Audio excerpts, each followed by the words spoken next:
to the third game between Beasty and LucifroN to see who will continue in round number 2 of Golden League 2. Here we go, Beasty with his Chinese play and LucifroN with his HRE, sending 2 villagers forward. I mean, is there a big reason to go for 2 villagers? I guess he probably did the math just getting those villagers out there. I mean, you already have 8 villagers that are going to get boosted by the Prelate. Yes. So I think it makes sense to send them out earlier. So we've been seeing this a lot, and it's to your point, like something we noticed in the 12 villager start, HRE was one of the biggest benefactors because you have flexi villagers. That means ones that wouldn't be buffed by the Prelate.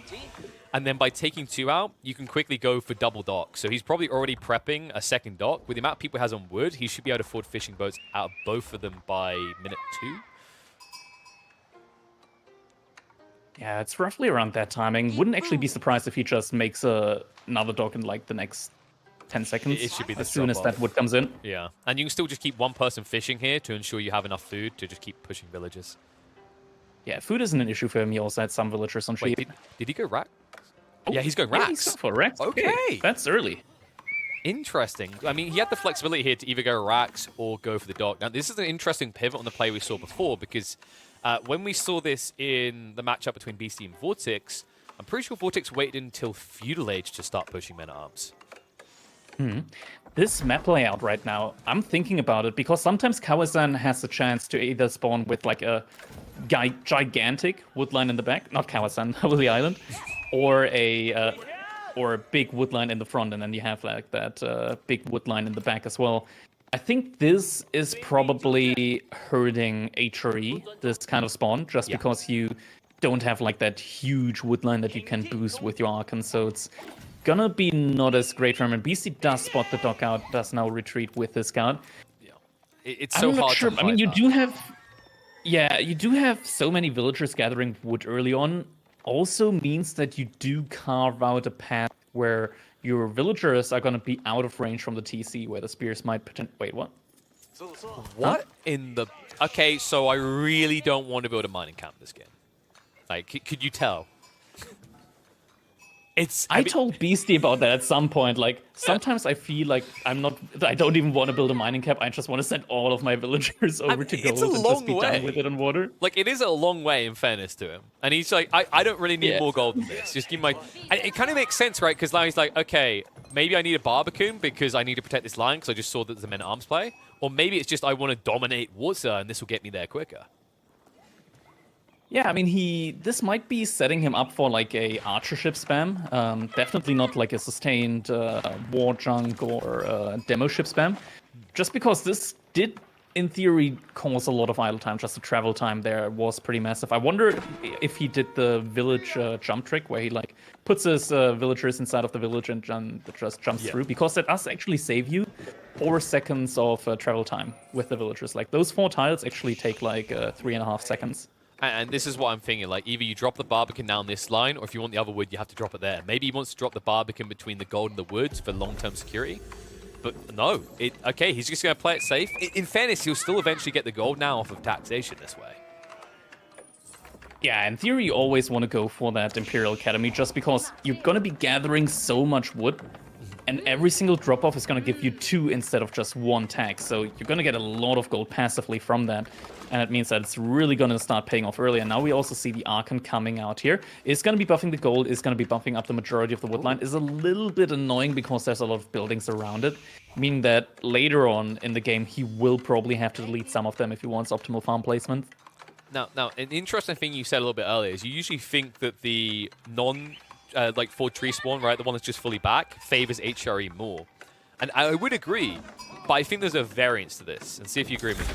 It depends where the gold spawns. And in this game, LucifroN got a very desirable spawn for an Archon Chapel on the forward hit. Yeah, you're definitely making the maximum use out of that spawn right there. And also, by the way, I think he reaches the stone. So, like, let's say the game gets a bit dicey and we see some sort of multi-TC HRE, which has happened in the past. He'll also be able to get into that fast, or even a keep drop as the game goes on. There we go, Archer ship being produced by Beasty here. Wondering what the first ship is going to be for LucifroN. Very likely just going to be opening with Hulks. There it is, the Hulk. Just because with HRE you get so many resources early on, you can immediately start mass producing Hulks. And it is going to be double dock versus double dock, so we'll still be an edge for the Chinese. Because due to that quicker production speed of 20%. These spearmen have been an absolute pain in the arse. You know, they haven't killed anyone yet, but they're setting up for maybe a second wave afterwards, a wave of men-at-arms that LucifroN's now producing. Yeah, exactly. Those men-at-arms are not going to be taking too much damage there from the archers, but the archer play is definitely going to be able to help Beasty stick onto that land and like not outright lose to whatever happens on land. Exactly. Unless the archer gets baited out and maybe a boar might get pulled. Okay, no boar pull. The problem he does have is, like, if LucifroN decides to flex into an early blacksmiths, right? That's like what we saw in the Vortex BC series with a similar kind of idea. Is there was a mine work, right? So he had marching drills. Like, if marching drills ever comes into the picture, BC has a condensed eco, and you can't shivs out these men at arms, and you won't even easily be able to run away from them. Yeah, first man-at-arm is now going to be approaching. Archer does realize, is focusing onto that one, but we see how little damage that Archer is doing to that man-at-arm. Just 2 damage each shot, meaning that he needs 60 attacks in order for that one man-at-arm to go down. First villager going down here for Beasty. Shivs are being pulled. Man-at-arm does go down slightly faster now, rather than just from the arrows, but does kill 2 villagers, and that's more than just worth it. I mean, even if he hadn't killed the second, like, I'm thinking idle time there alone, it still feels like a reasonable investment for LucifroN. Yeah. Looking on water, there is... I mean, LucifroN lost his hulks, didn't he? He's on 0 hulks right now, so something must have happened there. Yeah, and because he went for an archer ship, looks like maybe he was forced by a boom ship in that situation to react. So he's going to rebuild there. I wonder if LucifroN's now pulling a villager. We've seen this chop through before when a Chinese player tries to wall themselves in like this. If he gets a villager in here and just chops through this wall, it could just be GG for Beasty because several more men-at-arms are on the way. Something else that you could do in theory, which is a little bit cheesy, granted, but you could send a villager forward and just chop through the other side of that wood line. And place an outpost in the middle of that woodline. We saw Yui Metal, I think it was. I think we saw Yui Metal doing that with the Ruse hunting cabins. I think he was like probably the first player that I at least saw, which was like 2 or 3 months ago, playing the Ruse and going for like 2 hunting cabins in the middle of woodlines. So I remember watching that outpost play last year, and it was vile. It was disgusting. It was with the Mongols, especially because you had the Khan with the Falcon. It was beautiful. Yeah, beautiful. Oh yeah. So now we know how you're gonna get top 20 when you play Mongols only. Got it. And well, here come the villagers. 5 villagers, in fact. So likely an outpost, just not chopping through the tree line to get it there. Or, okay, no, he just wants to go through fast. It's 5 villagers. This is not optimal. They're dancing. They are really happy about chopping. They're making baby villages, you know? And oh, good lord. Now someone's going to be crying like a baby. Beasty has to run away with everybody without wheelbarrow. That's going to be a lot of idle time. Yeah, no wheelbarrow, exactly. So that's going to take even longer. Upside is that his new woodline is going to be protected by a Barbican. All right, now here's the alpha play. Here's the show dominance. Build a lumber camp and start gathering here, boys. He sent 5 villagers out. What are they going to do next? Archer ship. The dodging. Look at that. Nope. Nope. Oh, okay. Now he goes down. The problem I do see here, by the way, is BC, he's kind of being pushed back. Like, he's gathering off of 1 deep water fish, a safe one. So if LucifroN keeps this area contested, it might be difficult for him to fish long term.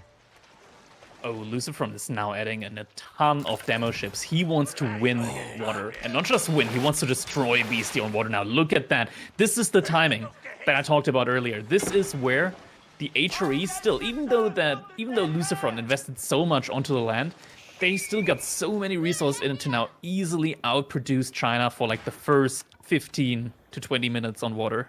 And this is where things get really dire, because I want you to notice what's happening here. LucifroN is trying to sync the timings between the 2 assaults, on land and on water. He's going to try the same coup de grace that we've seen in the past, right? Distract one location, win the other. Either way, you're coming out ahead. Demo ships. Looking to start it off. Men-at-arms now moving in at the immediate same time. Demos will pursue here. They're going to make their way in and hold the fight hostage. Detonation is going to be successful. LucifroN, heavy damage placed upon Beasty. He has still got enough to defend for the time being, but this is a lot of idle eco. Meanwhile, he's losing eco on land. Yeah, Beasty did, however, invest into quite a lot of land military as well, so I don't think he's going to be... Yeah, there's probably not a... Actually, a total of 6 villagers have been killed, so fishing ships probably also count into that. demo. Ooh. All right, so that's another burner. I'm just thinking, like, how many demo shoots have been placed on each side? Like, even if LucifroN isn't sinking the fleet, it's the indirect eco damage. Like, this is a lot of fishing that isn't happening right now for Beastyqt. Oh, that's gonna be a demo. huge connect. Actually, not as big, but like still gets damage on 3 of these war chunks. But the ships right now for LucifroN, they're not exactly the big picture when it comes to health. Let me put it in the correct term. No. I can do this all day. I'm not sure you're going to need to at this rate. I mean, look, 3 more demos in. That's like Johnster. I mean, this is problematic. Demo detonation on the other side to slow down the pursuit. LucifroN, it feels like he's not really losing anything from the core Navy. Yeah, he's keeping all of his hulks alive there. In theory, he does have that tech where he's going to be able to heal his ships faster.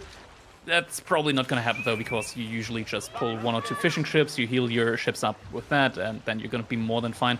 But look at the amount of food income that LucifroN has right now. While he managed to idle Beastie's food economy for quite a while, he's able to, like, put out so many men-at-arms right now. He's even getting the armor upgrade. He's got a blacksmith upgrade. He's gonna get the armor upgrade. But he can also go castle age in the next minute, easy peasy, while still sustaining this. Has he also got marching drills? He must have marching drills. It's got to be your biggest priority here for the dives. Nah, you're gonna get the yeah. There's Jugunu out. You like that's true. That's just Jugunu themselves. They shift that. That's fair. Look, because normally it would be you'd go for march drills first because you're up against hand cannon slits, right? But I agree. The Jugunu, like they just.